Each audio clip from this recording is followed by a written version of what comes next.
Welcome to the Point. In Lansing, the clock is ticking on getting another budget done for the state.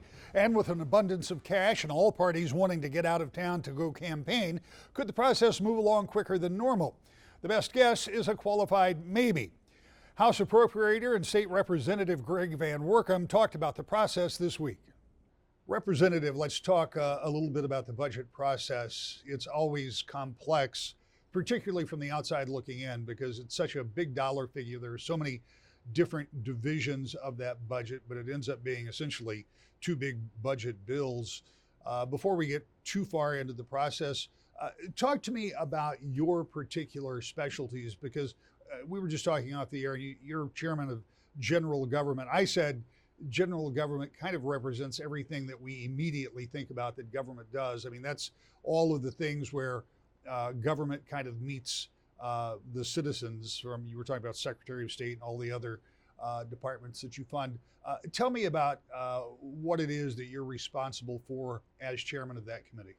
Yeah, thank you. As chair of general government, it's kind of a hodgepodge is kind of how I describe it, of different departments, including the Attorney General, the Secretary of State. One of the big ones is the Labor and Economic Opportunity budget, which does a lot of the workforce training programs, make sure that our workforce is skilled for the future. We've got the Office of Civil Rights, Department of Management, Technology, and Budget, which is kind of the backbone of how Lansing operates, which funds a lot of the technology that makes Lansing, I guess, run. So yeah, it's a very diverse budget that requires a lot of partnership and a lot of introductions and a lot of moving pieces as we go into this budget process. It's an interesting time to be working on a budget in the state of Michigan. Certainly, many of us can recall when the yearly concern, the yearly challenge was there just weren't enough dollars to go around even to meet maybe the most basic level of spending, but it is quite different now because revenue estimating conferences, a couple in a row, are saying once again more revenue than would be expected. That coupled with a bunch of one-time money in Lansing from the federal government. How is the process, if it is different, how is it different as you approach this year's budget, given the kind of resources that you have? Yeah.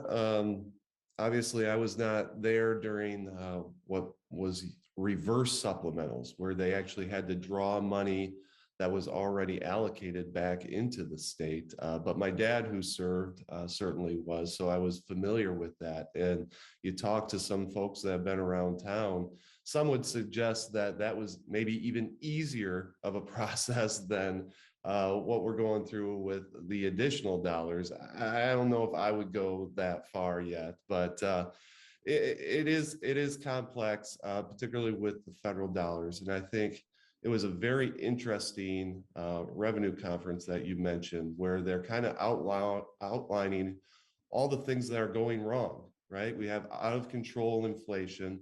We've got raising gas prices. We've got an unprovoked war in Ukraine.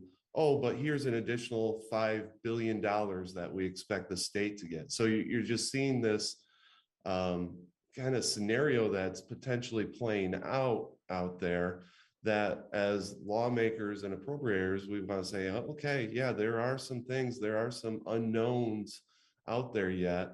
Where do we kind of appropriate, or how do we appropriate, knowing that we have those things on potential horizon, that you want to make sure the state in the future has that rainy day fund, has that preparation. We don't want to just spend money for the sake of spending money, which kind of seems to be the executive branch's approach. We want to be able to hold those reserves, knowing that there are some potential bumps in the road here. Well, that's one of the questions I would ask. I want to go back and address something you said, talking about your father's time in the legislature, when he certainly did see some of those really difficult times. I guess the difference between doing reverse supplementals and having a finite amount of money is that there isn't an option So to that degree, it might be a little bit less complex versus having so many options, and so there are a lot of decisions to be made. That's kind of what you're talking about now. It's a question about how much do you spend and where do you spend it, right?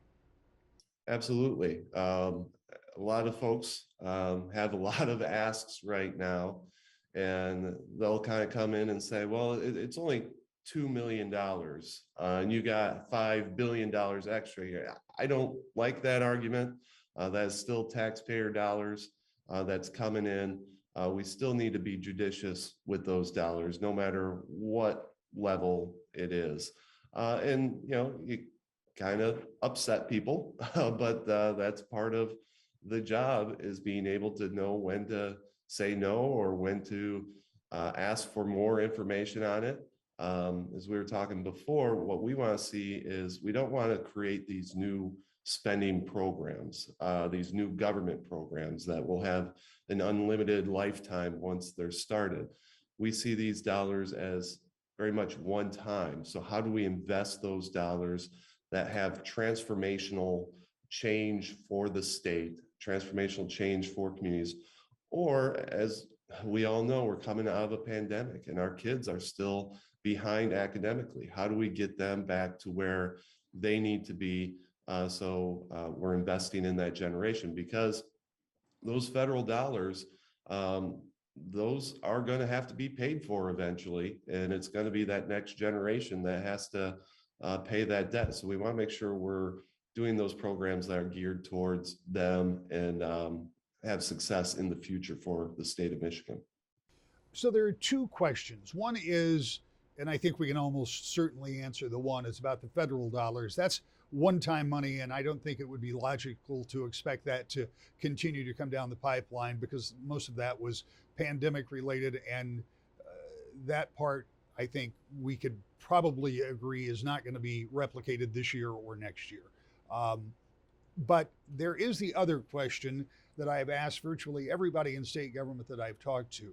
With the revenues that the state is receiving right now, and you highlighted some of the economic pitfalls that are out there, even allocating those dollars that are coming into the Treasury and expected to come into the Treasury right now, even if you put those on existing programs, if you put them into the school aid fund where that money is applicable, or into other existing programs, are you concerned about those being sustainable? In other words, we know and we have seen, and I know that a lot of administrations have tried to change it, but the cyclical nature of Michigan's economy, perhaps more so than some others. So even though there's a lot of money there right now, there's no guarantee it's going to be there 3 or 4 years from now, is there?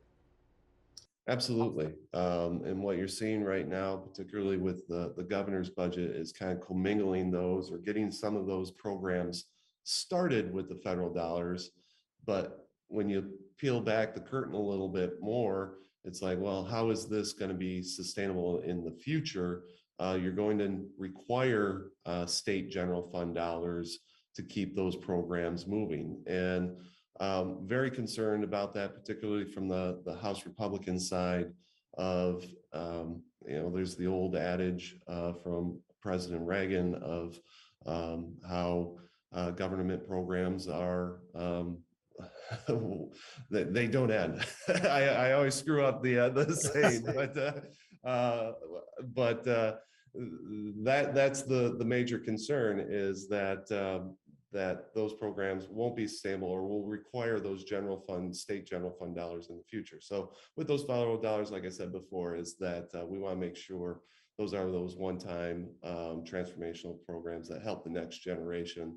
We're not looking to create new programs, but we are in divided government right now, and the governor certainly has a big say at that table. But we're going to continue to work to make sure, one, we're investing in those kids, but two, what we haven't talked about is some tax reform programs. People are hurting right now, particularly at the gas pump. We want to make sure that we've got some budget in here that can provide some relief to families, something that's been promised to them when it was first passed, moving up the income tax to 4.25 during the Granholm years. We want to make sure bringing that down, helping out seniors with the pension tax, as well as families with a child tax credit. So there's another component to there that we need to help families as they're struggling with inflation, rising prices. Well, you just mentioned that the governor has a big place at the table. Of course, she does, as one branch of government, as the legislature is another, and that negotiation goes on. The governor rolled out her budget early in the year. The legislature, the Republican dominated legislature, has now put your priorities forward, and this is where the negotiations are going on now. And I appreciate the fact that those happen generally among a relatively small group of people, but as a chairman of a major committee on appropriations, how do you perceive the budget negotiations going? And I'll ask you the same question I asked the governor last week on Mackinac Island. Is there a prospect, given A, that there is plenty of money, and B, there are a lot of folks that want to get home and get the campaign started in earnest, that this could be wrapped up by that statutory July 1st deadline?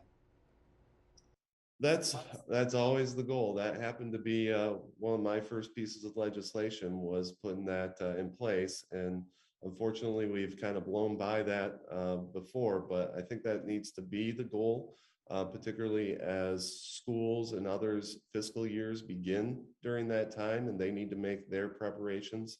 There's a lot of pieces together. I can tell you that we are in the mix right now of that process, and beginning those negotiations between the three branches of the House, Senate, and executive branch. We want to be back home. We want to be in our districts. There's not many reps out here that say they want to be spending much time in Lansing, particularly in the summer in Michigan. But we get the work done. The budget's a big one that we need to get done. And we'd love to see that July 1st date. All right, that's what you'd like to see. So give me your best guess. You've been to this rodeo before. How are those negotiations going, to the degree that you can mention? And are you confident that this is going to get wrapped up in time? Or are you going to be back working in the fall on this? Oh, Rick, I gave my crystal ball away a long time ago in politics. But I can tell you, we are in those negotiations right now. I think pretty much everyone at the table wants to get this wrapped up, put a bow on it, and be back. So I'm confident that we can get it done. I see more collaboration, say this time, than I've seen in my past three budgets. So, but I'll tell you, that's the goal, that's the effort, but I've given away my crystal ball a long time ago. When we come back, U.S. Senator Gary Peters talks about trying to level the playing field for some U.S. manufacturers. Next, To the Point. Welcome back to the Point. Last week on Mackinac Island, U.S. Senator Gary Peters talked to me about how he and some of his colleagues are trying to fix some of the problems for U.S. businesses highlighted by the pandemic. Senator, one of the things that happens in Washington that doesn't get the press that it should is that there are efforts, and you're involved in the big one right now, bipartisan, bicameral, group of members from the House and the Senate, Republicans and Democrats, trying to hammer out a final version of something called the Competitiveness Bill. First of all, talk about that process of all of these people getting together, because we're very often left with the feeling that those groups don't talk to each other. Well, that is the kind of the general impression, but we do come together and try to craft bipartisan legislation, in this case bicameral too, and it's necessary, particularly when you look at the very tight numbers that we have in Congress, both in the Senate and the House right now, is that you want to make sure that you're trying to include as many people as you can to actually get things done. This is a particularly ambitious piece of legislation to make sure the United States continues to be competitive in an increasingly challenging global economic environment, particularly with the Chinese government and the moves that they have made, that we want to make sure we're the front and center when it comes to research and development and cutting edge innovation. And one piece that I've been particularly focused on, along with the rest of the Michigan delegation in particular, is the chips, computer chips that are in everything that we own, basically, but in cars, a major issue for cars now that have sometimes hundreds of these chips, and they're in short supply because we're over reliant on foreign sources, particularly South Korea and Taiwan and China. And we have to bring it back to the United States. We have to bring this production. So in this bill is $52 billion to help incentivize the manufacture of these chips in the United States, including a provision that I worked on for so-called legacy chips, which are mature chips. Those are the ones that are actually in our automobiles and in washing machines and all of the things that we produce. We have to make sure we're making those in the United States as well. And so I think there's broad agreement that we need to get this passed, but this bill has a lot more details in it, and the devil's always in the details.